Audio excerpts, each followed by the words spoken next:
Spectrum Living with CBD. I'm your co-host Meredith here with our hosts Jessica and Adrian. And today we are talking about our furry friends. We are talking about pets and CBD. And that's a really interesting topic, Adrian, because so many people are using CBD with such success for their animals, for their little furry family. And so I'd love to hear, I think you're going to kick us off about what is it that you'd like to share about CBD and pets?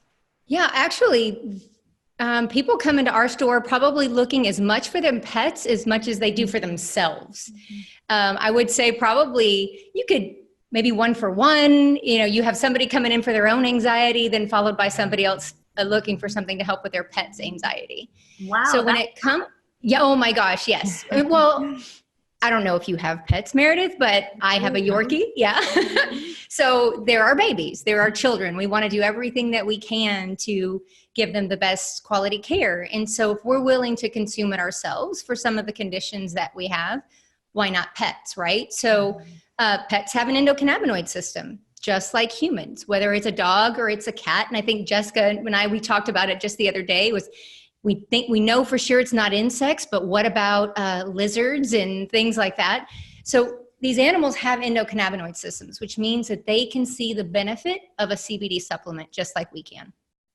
Wow, that's awesome. That's awesome, especially because pets have some of the same issues that we do. I mean, I know you asked if we have a pet, we have a dog that literally has separation anxiety. And so you see that. So no wonder people are wanting to use it. So what are some of the most common things that people are looking for help with their animals, and maybe some stories or the results that you're seeing?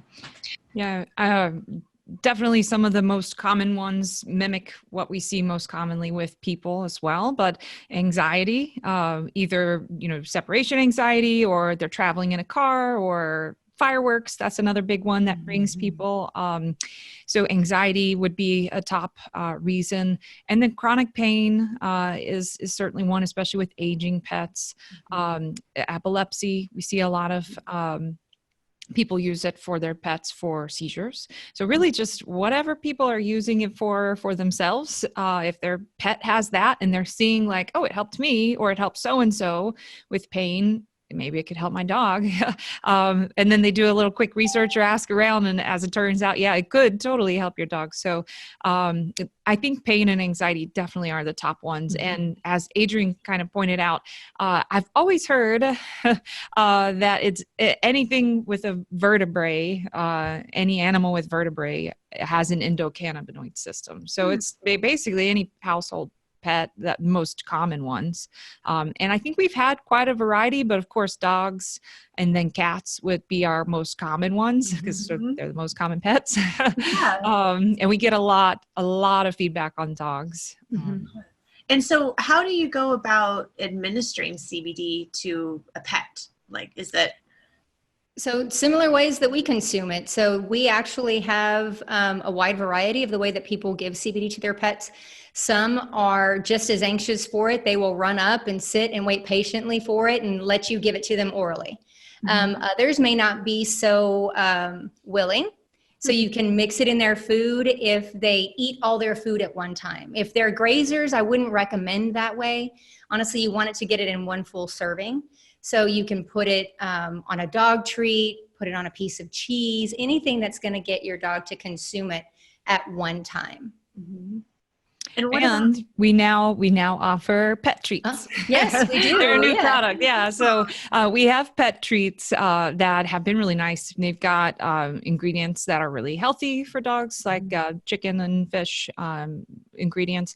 And they've been not only popular, but we've had some really good feedback so far. And essentially, we kind of, as with people, make some general suggestions for use. So twice daily to 3 times daily use is the most ideal. Twice daily is the most ideal. Consistent use is definitely key, just like with I think I said adults, but people, kids, adults, whatever. So people, animals, twice daily, consistency, and then starting on the lower end and kind of observing for effect and see where you're finding benefit. See if you're getting to a point where maybe they get a little lethargic. That would be like the main thing to watch for pets. And if you find that they're too low energy, you may need to back it off. But otherwise, just kind of reading you if you're a pet lover and you have a pet that you care so much about, you're going to notice their behavioral changes, and especially when it helps them get up and move and eat more normally and just interact with you like they used to, which is really what a lot of people are going for. Yeah, that's amazing. And so tell me some of the stories that you're hearing. I'd love to know maybe a success that you've heard in the store or online feedback that you've heard. I was going to say, when it comes to anxiety around fireworks, you can typically see there's a rush buying CBD for dogs whenever it comes around New Year's Eve, July 4th. And a lot of our consumers report back that their dog is just unfazed, just completely unfazed by the fact that fireworks are going off. Whereas before, and I know my Yorkie, Lola, she suffers from it, where she would just shake. I mean, so much that she could almost shake the entire bed just with her little body. But now, again, I give her CBD, I give her one of our dog bites, and she's just very relaxed. She could care less as what's going on. But we've also had some really great feedback with regards to epilepsy, where she's actually a friend of mine. She gives her boxer CBD capsules. That's the way he consumes his CBD. But he was having a seizure, and he was having it consistently. I think it was like every Monday he would have a seizure, like clockwork. And once she started giving him CBD, that clockwork seizure just stopped happening. He's got early onset dementia. I think he's maybe 12, which is pretty high up there for a boxer, but seems to be holding in and doing really well. That's awesome. So I'm just thinking Yorkie and boxer, like tiny dog and a medium and a mid-sized, medium-sized dog. So what about dosage? How do you know? Is it by weight or? I think, again, it's start on the lower end. So maybe with, when we were using liquid oils, we'd often suggest just a drop or so per 10 pounds and then work your way up from there. With the treats, it's kind of like take a half of a treat, which I believe is 2.5 milligrams for a smaller breed, or a full treat for a larger breed. And then, of course, just work up from there. But the nice thing about CBD is it's really hard to overshoot it so much that you get some kind of unwanted side effect. Even if they got into the treats and ate the whole box, they would probably take a nap. It would be my guess, fall asleep for a little while. And I think that would be as much as you would really expect from that big of an overconsumption. So fortunately, you don't have to tiptoe and be just extremely cautious and fear for negative side effects, but use common sense and scale up slowly to observe how it affects them. We actually had one of our customers call in and say that her dog did actually eat the entire box of dog bites that we had. And so she just called. She said, I just wanted to make sure. And I want to say it wasn't as big as a boxer. I don't remember the kind of dog that was. She said, I just want to make sure that he should be fine. We said, just keep an eye on him. Honestly, he should be completely fine. He may be a little sleepy. And actually, I don't know that she reported back, but I'm assuming if something horrible had happened, we would have heard from her. She did let us know that she was not really concerned about it at all, but that he enjoyed it and she'd be back for more. So I thought that was kind of I didn't know we had that actual feedback. I mean, it's a matter of time, I guess. Just the other day. Yeah. Wow. I wanted to share on the feedback. Seems like pit bulls are coming up a lot, but I'm not sure. It could be Adrian, the person that you were talking about earlier, but it was another family with a pit bull. And so she had a few pit bulls. She tried it for one of them for a particular thing. And I think it was pain related, like they had an injury or surgery, tried it for chronic pain. It worked really well. So she got her other pit bull on that. And then she started telling her pit bull owning friends, and they started taking it, and then she started trying it and recommended her family, and all of a sudden from one pet, we had an entire community of pit bull owners and their pets all, just trying the product out for many different reasons and having some really good results. So it kind of spread from there. And it was just really cool to see, the people coming into the store, like so-and-so from the pit bull group that we're in recommended me to come try this. And it was cool because it was just a lot of good feedback regarding pets, but also pet owners.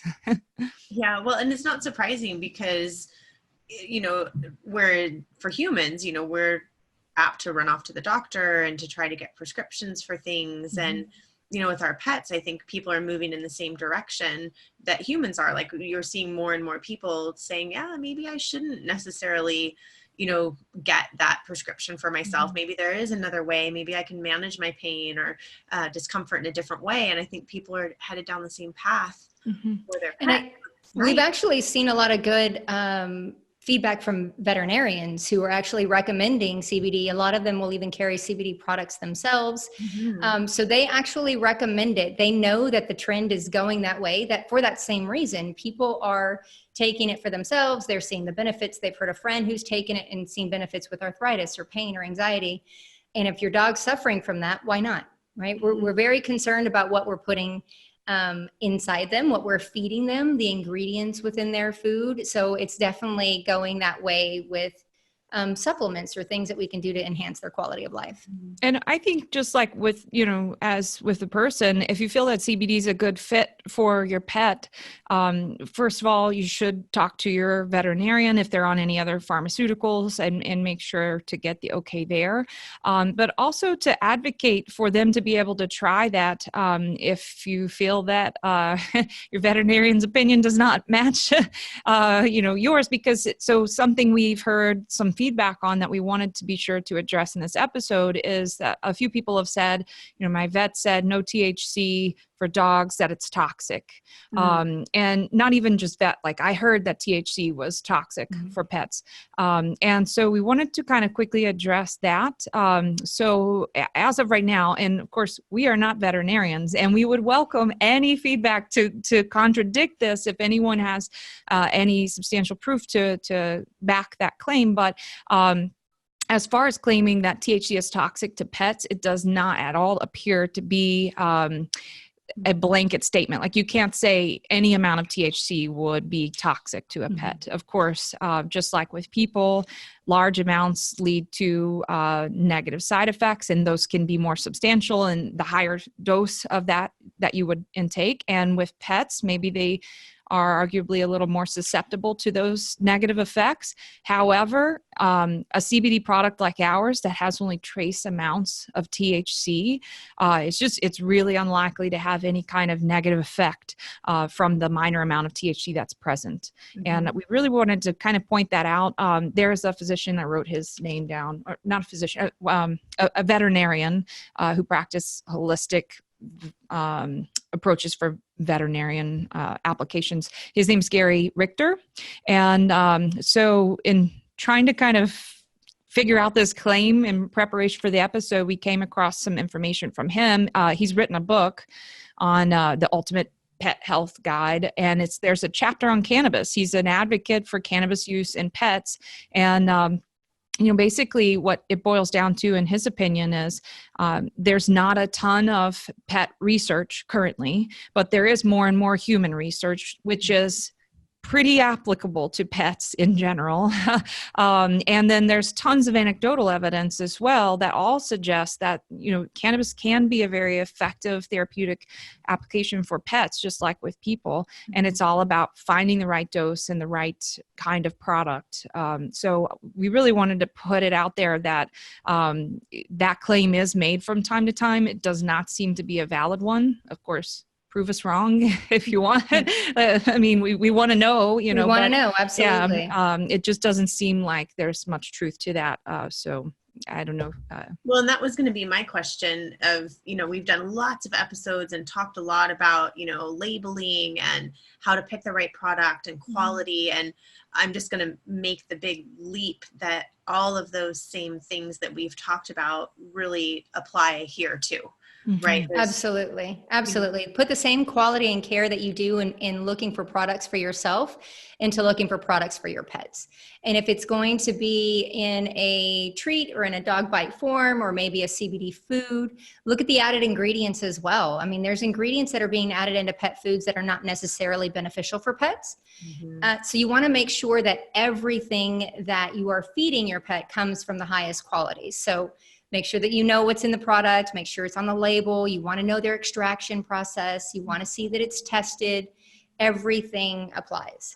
And do a little math on the content, the value as well, because I mean, you'd be really surprised, but it seems to be pretty consistent that pet-related products are way more expensive than human products for basically the same thing. So instead of MCT oil, you have some kind of oil plus a fish flavor, and with the same content, it costs you, double or triple the price sometimes. So I think definitely for consumers, look out for kind of some price gouging in the pet CBD industry right now. That seems to be kind of common. Yeah, I would say if your pet's taken an extract, if your dog or cat will allow you to put it on their food or on a treat, or even just sit for it and take it orally, no reason why he couldn't take the human grade product. I know that there's some pet products out there, like Jessica said, instead of MCT oil, maybe they're using a salmon oil. I don't think that salmon oil is worth twice the price, right? You're not giving them the extract for the salmon oil, you're giving it to them for the CBD. So no need to pay that extra one. If you're consuming a product and it works well for you, drop it in their food. See how it works for them. No need to go buy a pet specific product. Now the dog bites, the ones that we produce, we could eat them as humans. I wouldn't want to. It's just chicken and fish oil, but it is fishy. So just not the way I want to consume my fish. But I could. That I think was in response to a lot of people are looking for that. It's just an easier way to do it for them. And so I think that it's a great option for many people. But before that, I mean, that's a new product for us. And before that, we had just tremendous success with the oil itself. So to Adrian's point, if you're already taking it, try the actual oil. If you want to go the pet treat route, that's also a great option. Fantastic. Well, any last thoughts on CBD and pets that you wanted to share today? I think, honestly, give it a try. I don't know what Jessica's going to say, but I think if your pet is suffering with pain or anxiety, the anecdotal evidence and the reports that we're hearing from consumers are just undeniable. And if your 10-year-old or 14-year-old or however old pet can actually get a little spunk back in his or her step, I think it's definitely worth it. Yeah. I mean, I was just going to add that we've just seen so much, direct feedback and testimony from not just our clients, but so many of our staff have pets that we use this for. So I think, again, just like Adrian said, give it a try. But I think it's just really likely, not just for if something's problematic, but if you just want to try it as a maintenance. If it looks like they're heading towards some arthritic symptoms, give it a try before it gets bad. I think we just see a lot of very consistent results for that. Awesome. Well, I'm so glad that we had the chance to talk about our furry friends and how CBD can help them. But if someone wanted to know a little bit more about the work that you do, where would the best place be for them to go? Absolutely. Check us out on our website, bluegrasshempoil.com, or follow us on social media. We're on Facebook and Instagram. Awesome. Well, for this episode of Full Spectrum Living with CBD, I'm your co-host Meredith here with Jessica and Adrian, and we will see you all the next time. Bye. Bye.